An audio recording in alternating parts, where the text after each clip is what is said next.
Сегодня мы отправимся с вами в путешествие в восточную часть острова Мадейра. Большинство экскурсий начинается со столицы Мадейры, города Фуншал. Сейчас увидите его окраины. На острове сейчас сильные ветра и шторм, в связи с тем, что арктический циклон, который сейчас охватил всю Европу, добрался и сюда. Начнем свое путешествие с мыса Гаражау. Это восточный пригород Фуншала и одна из курортных зон, куда туристы приезжают ради галечного пляжа, расположенного прямо у подножия этого мыса. Там есть отель «Дом Педро Гаражо» 3 звезды, в который мы с вами и заглянем.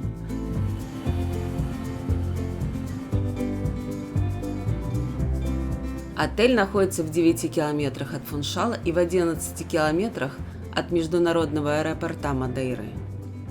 Дом Педро Гаражо состоит из 6 трехэтажных зданий, растянувшихся на 300 метров.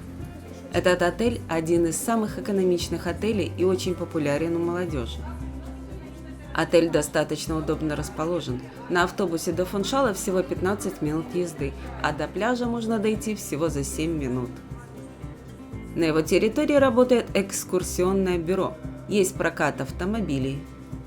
Wi-Fi есть в общественных местах бесплатно. В отеле есть 2 бассейна, закрытый за ресепшеном и открытый в маленьком дворике перед центральным корпусом. Есть бар. Всего в отеле 263 номера.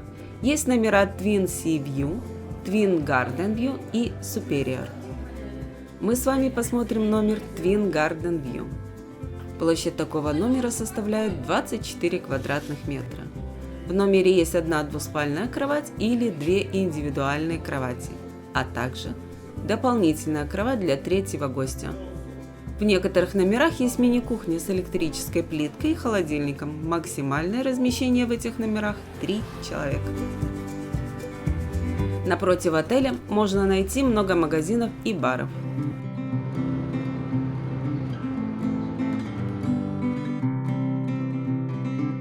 Итак, подъезжаем к мысу Гаражау. Это не самый высокий мыс Мадейры, но один из самых живописных.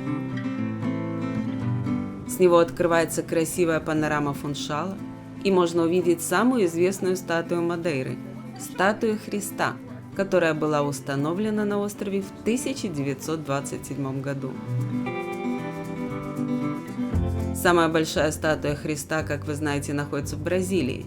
Статуя на Мадейре – одна из самых маленьких подобных статуй в мире, которых сегодня установлено более десятка, но зато она была установлена первой из них.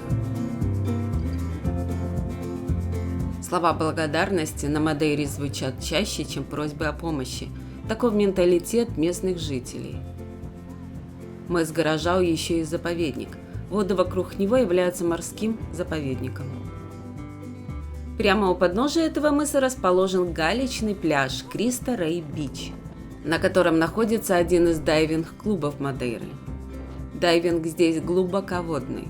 Для погружения требуется соответственный сертификат. С мыса на пляж спускается автомобильная дорога и есть канатная дорога. Стоимость 2,5 евро туда и обратно. Зимой на этом пляже бывают сильные волны, поэтому купаются там в основном летом.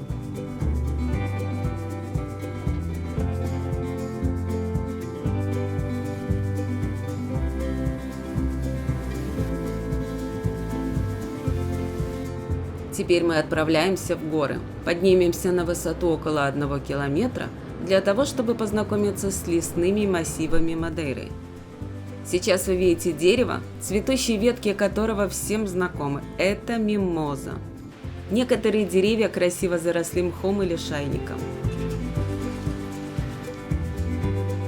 В лес и зимой, и летом любят приезжать местные жители, чтобы отдохнуть и приготовить национальное блюдо – эшпетада – говяжий шашлык.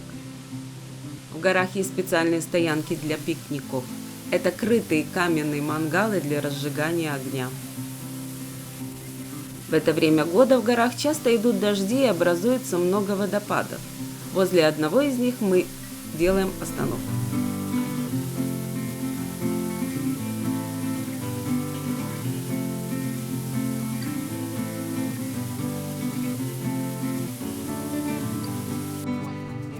Высокая влажность Мадейры превращает лес в такие интересные картины. Есть и хвойные леса, и широколистные.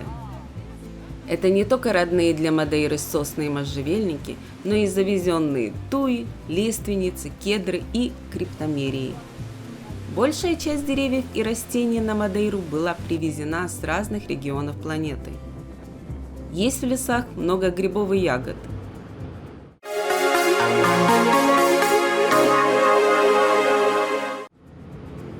Сейчас отправляемся в регион Рибейро-Фрио, к природному парку, расположенному в глубине северной долины острова и окруженной горами. Познакомимся с таким интересным творением, как Левады.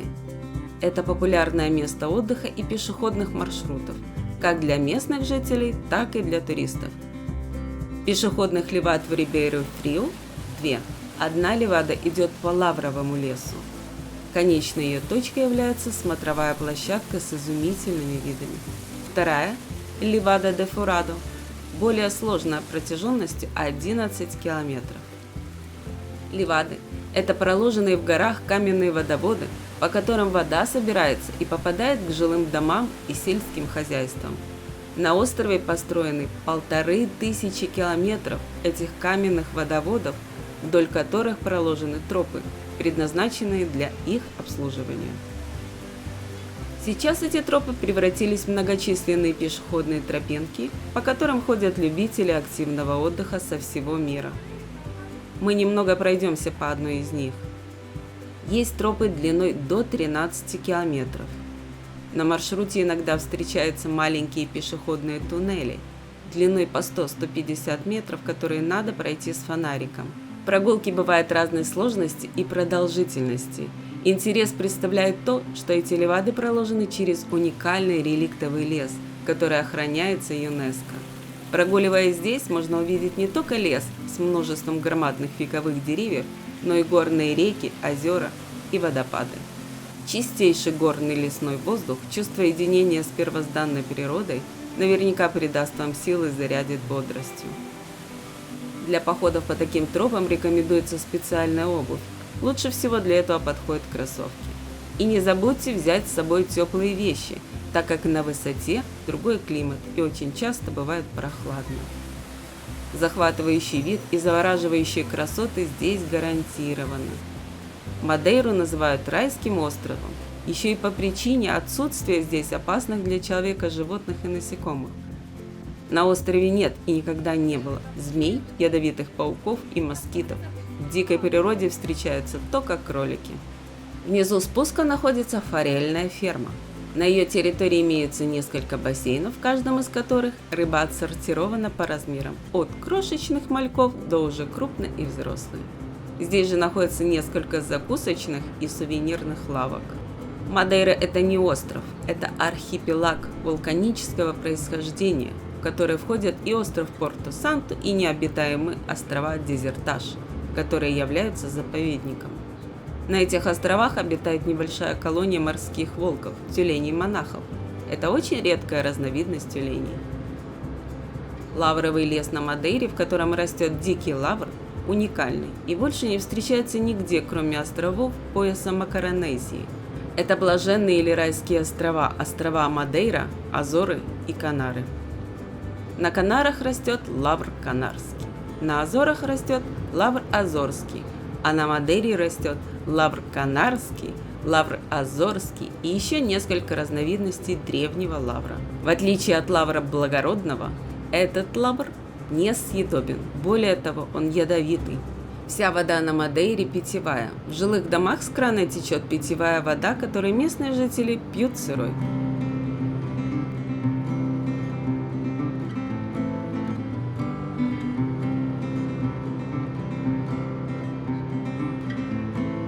А сейчас нас встречает солнечный регион Сантана, который расположен на северо-востоке острова. Хотя он и находится на побережье, но собственных пляжей не имеет, так как восточная и северо-восточная часть острова – это высокогорье. Город Сантана является столицей этого региона и находится на высоте 500-700 метров над уровнем моря. Название Сантана в переводе означает «Святая Анна». Покровительницей муниципалитета и одноименного района считается Святая Анна. На территории есть капелла, построенная в честь Святой Анны. Город встречает нас своими импровизированными соломенными домиками, которые являются одной из его главных достопримечательностей. Это небольшие каменные дома, крыши которых покрыты соломой. Местные говорят, что солома совершенно не пропускает влагу и является лучшей черепицей, и поэтому в помещении всегда свежий воздух. Стены домов выкрашены в белый цвет, двери в красный, а окна в голубой. На протяжении многих лет эти дома служили жилищами, в основном местным фермерам. Внутри каждого домика представлена различная ремесленная продукция и сувениры. Сегодня эти красивые домики в основном служат для привлечения туристов, однако есть и наподобие их жилые дома, в которых и сегодня живут местные жители. Есть здесь и тематический парк, в котором в июле проводится фольклорный фестиваль с участием коллективов из всех уголков Португалии. Муниципалитет Сантаны считается одним из важных туристических центров острова Мадейра. Именно на территории этого муниципалитета расположена самая высокая точка острова – гора Пику-Руйву. Ее высота составляет 1861 метр над уровнем моря. Выносливые туристы могут подняться пешком на этот пик, с которого открывается один из лучших панорамных видов острова. В Сантане есть рынок, на котором в пятницу и субботу работает сельская ярмарка. Продолжение смотрите в следующем видео. Ставьте лайки и подписывайтесь на наш канал Smart Travel. Вас ждет еще много интересных видеообзоров. Спасибо за внимание и до скорых встреч!